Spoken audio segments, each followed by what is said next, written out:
First News with Keeler in the morning on WIBX and WIBX950.com.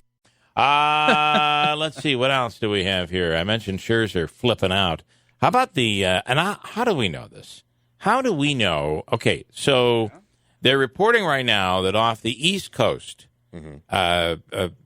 aquatic scientists have discovered lurking in the waters near people in very high people areas where people are on the beach. They've noticed an enormous shark. Okay, that I can follow. But the story says the shark weighs 883 pounds. What did we do? Bring him in for a weigh-in or something? I mean, how do you know that? Well, how do you know he weighed 883 pounds? I hate to say this. I hate to say this, but that doesn't seem too large for a shark when the TLC or whatever network has My 600-Pound Life, and there's humans that are 600. That's a very good point. You know what I mean? Is it that big of a, That is a very good point. Yeah. Oh, only 883. There's sharks that have been in the thousands of pounds, right? Very good point. Think so, yeah, maybe it isn't a big deal. So as the story goes on, it says even sharks go to the shore for the summer. Okay, fair enough. But again, even if that isn't heavy, how do they know exactly 883 pounds? We once weighed it. What you do is you measure the length from the head to the dorsal fin, and then you estimate the mass and the girth. The primaries were held yesterday, and we have results. What happened? Oh, Joe got crushed. I know. I saw feel it. awful. Well, I don't know. Maybe he had a write-in campaign. I don't think they've added the early balloting. Excuse me, not write-in. The early balloting and the absentees. But he only got. That's possible. Less Yeah, than but 40, I think. There were only like 180 people who voted in that election. So yeah, he did not. Joe was going to run some commercials, and he did not get around to it. That might have made all the difference in the world, right there. I talked to him yesterday afternoon, and he said, well, he was optimistic. Had a lot of signs. He did have signs out, and it said Joe Load Leonard. Yes. Yeah. But, we didn't hear much from him as he got busy, and I guess he went door to door. That's what he said. He shook a lot of hands, kissed some babies. So I don't know what happened.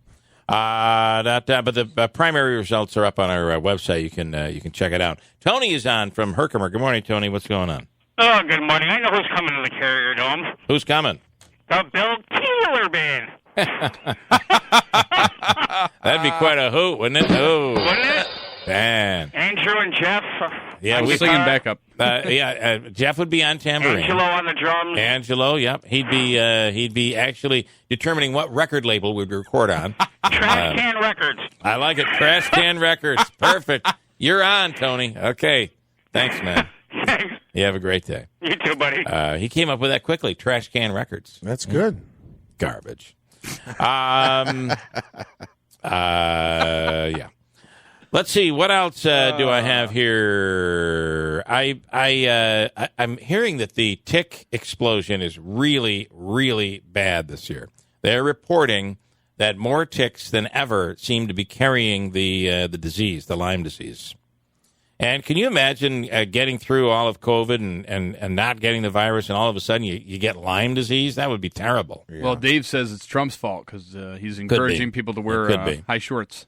Either way, you got to be careful when you. So if you have spray, they say you should spray. Wear long pants and all that stuff, and you literally have to check yourself after you're going out. And we had somebody. Who was it that got? Was it Angelo that got a tick, and he'd not even been in the woods? Right. But you can get it just walking across a lawn. You know what? That's the scariest part. I think, even if you keep your lawn real short, I mean, that's the scary part. I think a couple of times I had seen, if I was on my road bike, I caught one. It was a couple summers, maybe it was last summer. I would see one on my biking shorts, and I was on the road. So I wonder if like the wind blows or something, it can get on you.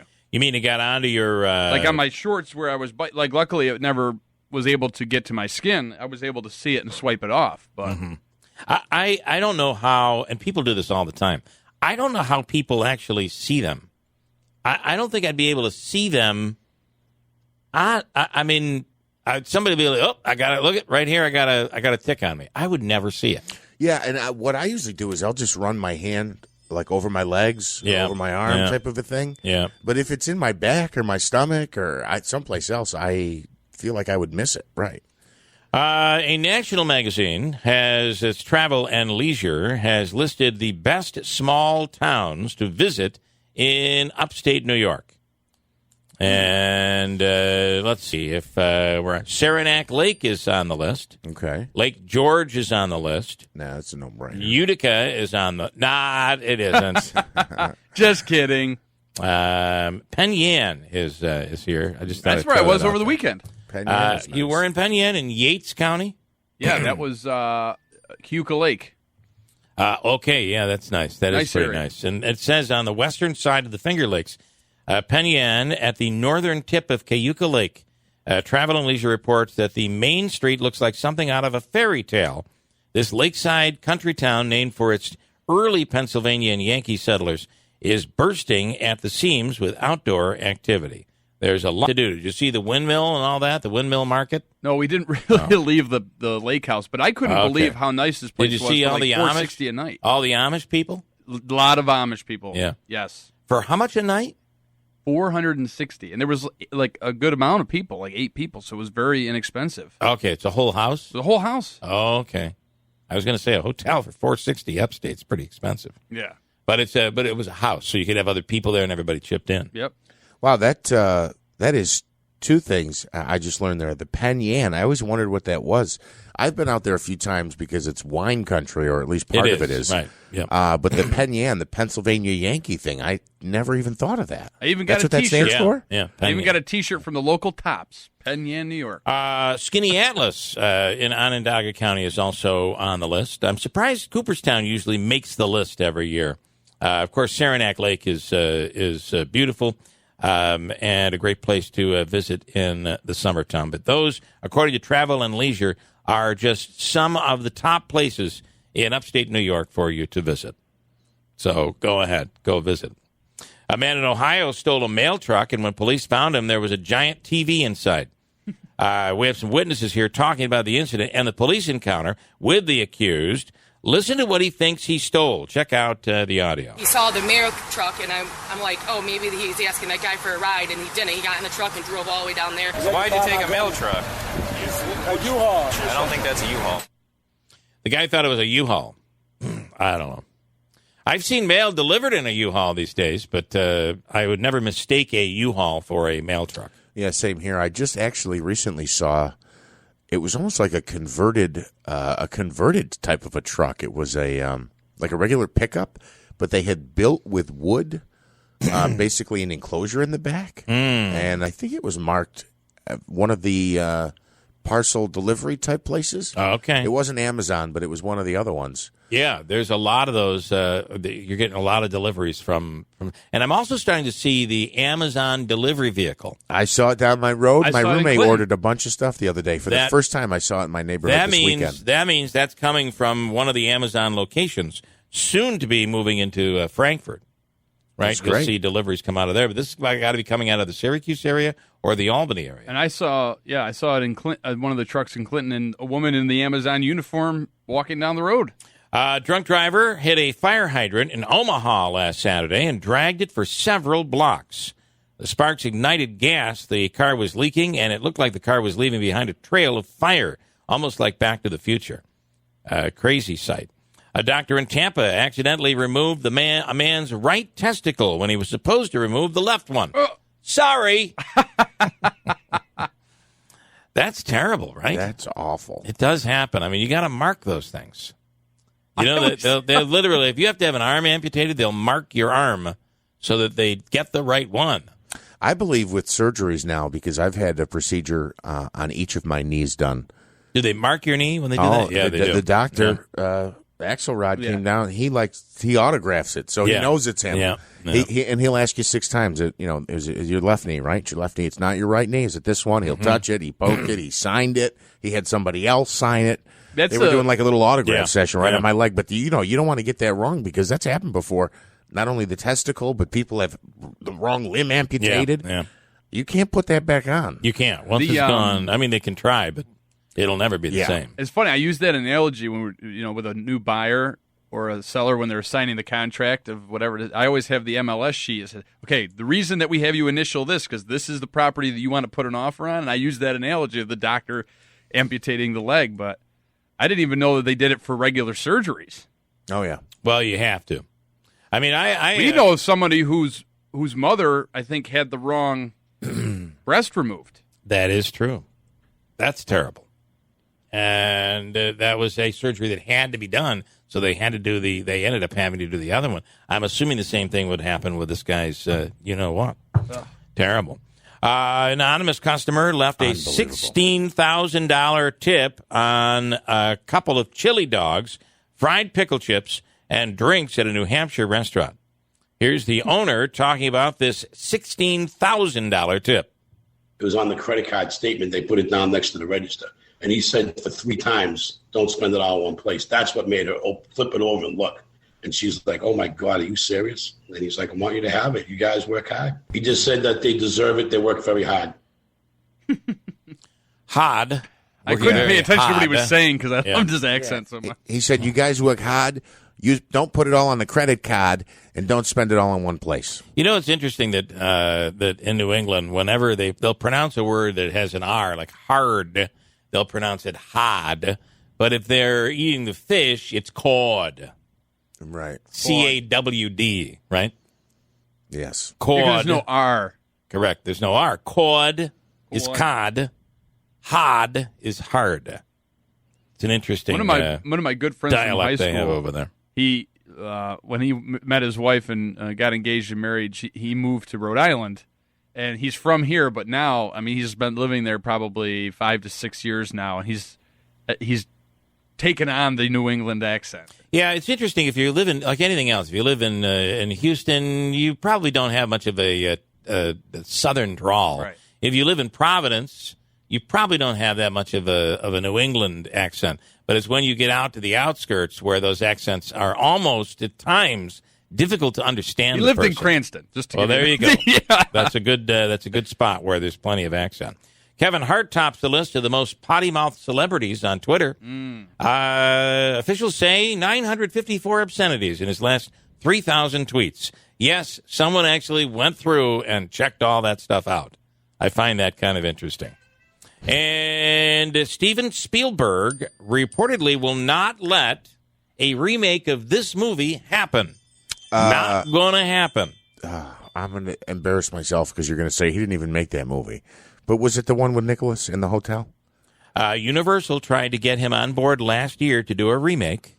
I can't remember the name. This Steven Spielberg movie, and Andrew is correct. Oh. It's Jaws.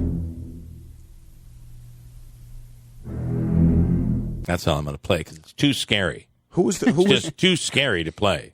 Who was the movie with the little kid in the hotel? E.T.? No. You're thinking of The Jack Shining. Nicholas, The Shining. Oh, The Shining. The Shining. I don't think Steven Stanley Spielberg. Kubrick. Yeah, that Stanley wasn't Steven Kubrick. Spielberg. Okay, yeah. I told you I was going to embarrass myself. That's all right. I believe CCR did the theme song for that. I'm pretty sure. But I tell you right now, Steven Spielberg has I mean, how can you remake that movie? It's just so... Well, that's what he's saying. Iconic. You cannot remake the movie. Don't want to remake the movie. And there was no Jaws 2, right? Oh, there was, yeah. Oh, there was. There was a third. There was a no three Jaws also. 3, was there? So after 3 of them, he's like, learn my lesson from 2 and 3. And this is kind of interesting because, we all seem to go somewhere with music. But a recent list out has people listing their music moments in history. These are big, top musical moments in history that people wish they could have seen live. Okay, go ahead. Like I would, like when the Beatles played Shea Stadium. I think that even though you weren't able to hear their little amps, I mean, it's crazy that all those people there and they're playing on it. You could barely hear them. Most people couldn't even hear the show. That would have been a cool moment just to be there, I think. What do you think? Can you think of any? I was going to, when they did that Live Aid concert, When Queen came out? There was supposedly an iconic moment when Queen came out, and then didn't Michael Jackson lead the singing of "We Are the World" with several other actors, that was in a studio, though, wasn't it? That was in a studio. Yeah, okay, yeah. Okay, I thought that was part of it as well. Yeah, and then they put out the video, and they played it millions of times. Janis Joplin at Woodstock. That would be pretty big. How about one of the moments listed here? Whitney Houston singing the Star-Spangled Banner at the Super Bowl in 1991. That's the number one moment. Okay. People would have liked to have seen live. Followed by Elton John's performance of Candle in the Wind at Princess Diana's funeral. Yeah, that would have been. And not the Beatles at Shea, but the Beatles' famous 1969 rooftop concert where they performed. That would have been quite a moment, because there were people down on the you see the video that there were people on the ground that were you could just barely hear them watching that. Was that right before their breakup, pretty iconic, or right after? I believe it was right before. Yeah. That would be one you'd want to be there. What was the second one that you said? It gave me chills all around. Elton John, Candle in the Wind, Princess Diana's funeral. Yeah. Yeah, that would have been probably very emotional as well. And here's the latest news on the Tokyo Olympics. Are you ready? Mm-hmm. We've said they're going to cap the number of people at 10,000 people in all. I believe that's 50% capacity. And they have now just banned something at the Tokyo Olympics. What do you think it is? This has been banned at the Tokyo Olympics. It's got to be something to do with the spread, like maybe. The Tokyo Olympics has banned cheering. Right. I was going to say, like, You're kidding. You know, like sometimes they have the horns or whatever, like, for soccer. But not even horns. Cheering. Just cheering, yeah. Yes. Only in Japan. The venues are locals only, 50% capacity. Now the audience must wear masks, stay silent, and leave right afterwards. Yeah. It's just really incredible. All right, nobody make any noise. You're just going to hear the music. You might hear a clap or two, but that's going to be about it. How do they prevent people from cheering? Are they going to, when an athlete wins and they go, yeah, are they going to be like, sorry, give me your medal? Why can't they give it back? They'll shoot you on sight. Why can't they do what we're doing over here? Test people before they go into the venue. If you're not vaccinated, you can't come in. Yeah, I don't know. I do not understand. They have less freedom over there than us, right? Well, how are their vaccination numbers there? I mean, because they've gone through they went through a pretty bad time, and it looked like a few months ago, it looked like the Olympics weren't even going to happen. I think it's still their rate is still much higher than we've kind of dissipated here. And Conan O'Brien is down to his final week on TBS. I guess that shows, is it ending? Really? The actor and marijuana businessman Seth Rogen was on the show last night. Conan said he's not a pot smoker. Then Seth Rogen pulled out a joint out of his pocket, and the two of them smoked. On the air? I guess so. In studio? Yeah. That's what I might even have a little audio of that event if you care. You own a weed company. What would you want me smoking?